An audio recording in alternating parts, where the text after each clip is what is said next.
So hey everyone WhatsApp, কি অবস্থা সবার? আশা করি ভালো আছেন, আমিও ভালো আছি। তো আবারও চলে আসলাম আপনাদের মাঝে নতুন একটি গল্প নিয়ে। আর গল্প হবে, আড্ডা হবে, মজা হবে। জানি তো আমার চ্যানেলে গল্প, আড্ডা, মজা এগুলোই হয়। তো আমার গল্পটা আসলে যাদের যাদের ভালো লাগে প্লিজ ভিডিওটা শেয়ার করে দিবেন। আর যারা এখনো আমার চ্যানেলটা সাবস্ক্রাইব করে নাই সবাই সাবস্ক্রাইব করে নেবেন, কমেন্ট করবেন, জানাবেন আপনাদের কোন কোন ধরনের গল্প শুনতে ইচ্ছে হয়। তো আমি সেই ধরনের গল্পে টপিকসে ভিডিও বানাবো। তো যারা যারা এখনো সাবস্ক্রাইব করেন প্লিজ সাবস্ক্রাইব করে দেন। চলুন শুরু করা যাক আজকের গল্প।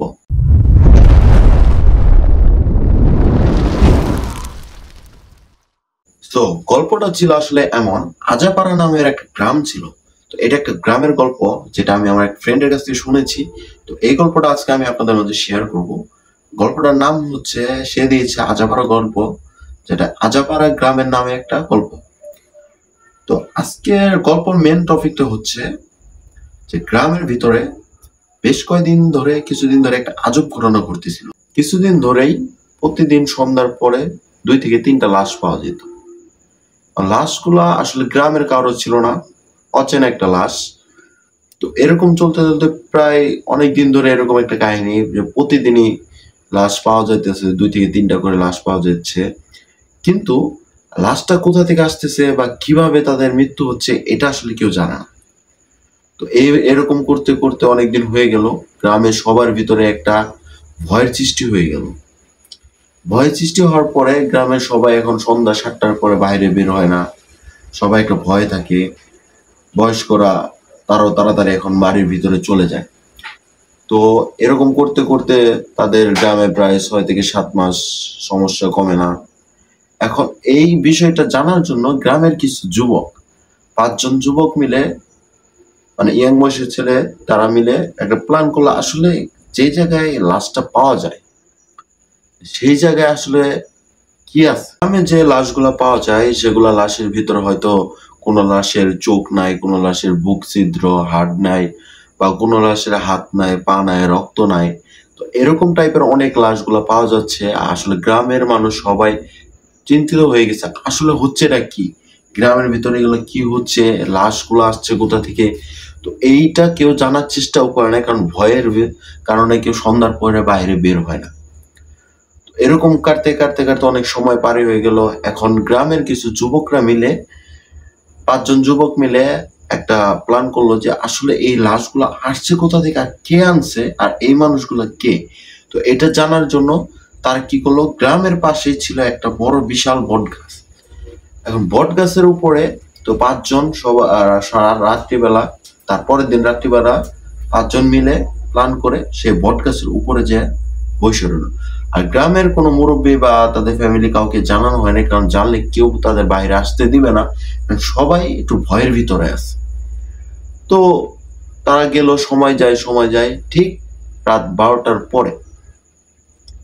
পরে দেখে একটা যন্ত্র টাইপের কিছু ওই বট গাছের নিচে আসছে। জন্তু টাইপের কিছু আসছে।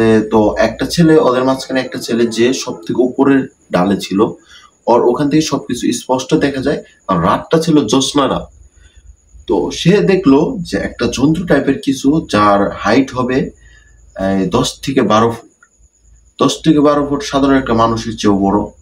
তার গা ভর্তি লোম, হাতের নখ বড় বড়, মুখটা কিরকম একটু কুকুর টাইপের, নেকড়ে টাইপের। তো যখন ও টপে থেকে ওই গাছের সর্বোচ্চ ডাল থেকে যখন ওই ছেলেটা দেখছে, ও দেখতেছে যে ওই ক্রিয়েচারটা, ওই জন্তুটার হাতে একটি লাশ আছে। লাশটি মনে হয় সবাই মৃত হয়েছে বা ও কোনা থেকে উঠিয়ে নিয়েছে। তার 2 মিনিট পরে ওই গাছের নিচেই ওই জন্তুটা এসে বইসা ওই লাশটার ঘাড়ের মধ্যে তার দাঁতগুলা ঢুকাই দেয়। তার দাঁতগুলা ঢুকানোর পরে তার সকল রক্ত চুষে খায়। এবং সেই কাহিনীটা দেখে ওই ছেলেটা চিৎকার দিয়ে অজ্ঞান হয়ে যায়। আর চিৎকার দেওয়ার লগে লগে যন্ত্রটা দেখে ফেলে। যন্ত্রটা নিমিষে গায়েব হয়ে যায়। তারপরে আপনার ওই যে 4জন ছেলে ছিল, ওকে ধরাধরি করে গাছ থেকে নামিয়ে নিয়ে যায় গ্রামে গিয়ে গ্রামের সকল গ্রামবাসীদের এই কথাগুলো বলে। তো গ্রামবাসীর মুরব্বীরা যারা ছিল, সিনিয়র পার্সন, তারা সবাই মিলে ওই ছেলেগুলাকে অনেক বকাঝকা করে। অ্যান্ড তারপরে থেকে যে সন্ধ্যা 6টা বাজের পরে বাড়ি থেকে বের হইতো না, সে সকালেও বাড়ি থেকে বের হইতে চাচ্ছে না, ভয়ে, গ্রামের সবাই মিলে ভয়ে। তো তার কিছুদিন যাওয়ার পরে ওই যে 5জন ছেলে ছিল, এক একজনের মৃত্যু হয় এক একভাবে। কারোর মৃত্যু হয় অ্যাক্সিডেন্টে, কারোর মৃত্যু হয় কারেন্টের শর্ট খেয়ে, মানে অদ্ভুতভাবে এক একজনের এক একভাবে মৃত্যু হয়ে গেল। তারপরে ওই গ্রামের যারা ছিল সিনিয়ররা বা বয়স্ক লোকেরা, তারা মিলে একটি হুজুরকে ডাক দেয়। অ্যান্ড হুজুরে গ্রামের চারোদিকে 4টা তাবিজ বা আবিজাবি যা হয় তাদের মন্ত্র, এগুলো সব পড়ে কিছু বন্ধ করে দেয়। তারপরে থেকে ওই গ্রামে এরকম কোনো সমস্যা হয় না। তো এই গল্পটা ছিল আসলে ছোট একটা গল্প, বেশি একটা বড় না। যদি তাও আপনাদের ভালো লেগে থাকে প্লিজ কমেন্টে জানাবেন, আর আমার ভিডিওগুলো প্লিজ শেয়ার করবেন। তো আজকের জন্য এই পর্যন্তই। আশা করি ভালো থাকবেন, আমি চাই ভালো থাকুন আর আমার ভিডিও দেখুন। ধন্যবাদ। ও, আর আর আর একটা কথা বলে যাই আপনাদের, যারা এই যে বন্যা আসছে, জানেন ভারত থেকে পানি ছাড়ছে আমাদের দেশে, তাদের ইটা খুলে দিছে, বাঁধটা খুলে দিছে। তো অনেক মানুষ আমাদের এখন অনেক বিপদ আছে, তো যে যতটুকু পারে তাদের সাহায্য করবেন। কিন্তু এমন কোনো সাহায্য করতে চেয়ে যে নিজে কন্টেন্ট তৈরি করেন না, যে একটা মানুষকে একটা বোট নিয়ে সাহায্য করতে যায়, আর সে বোটের মধ্যে 10জন মানুষ যারা রেস্কিউ করতে যায় তারাই সে থাকে 10জন।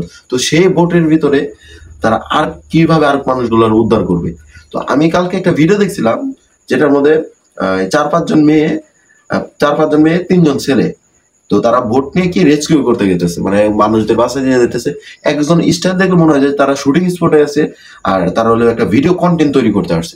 আমার কথা হলো, ওই মেয়েগুলো যখন পানিতে পড়বে তাদের উদ্ধার করবে না, তারা অন্য মানুষদের উদ্ধার করবে। মানে তারা আসলে এটা তো হেল্প করতেছে না, এটা করতেছে কি আসলে তারা নিজেদের কন্টেন্ট তৈরি করতেছে, আমার যেটা মনে হচ্ছে। তো আমার আমার কথাটা যে খারাপ লাগতে পারে, কিন্তু খারাপ লাগবে কিছু করার নাই। আমার মনে হলো এটাই করতেছেন আপনারা। আপনারা যদি না পারেন আপনারা অন্যদের করতে দেন, কিন্তু লোক দেখানোর সাহায্য করার কোনো প্রয়োজন নাই।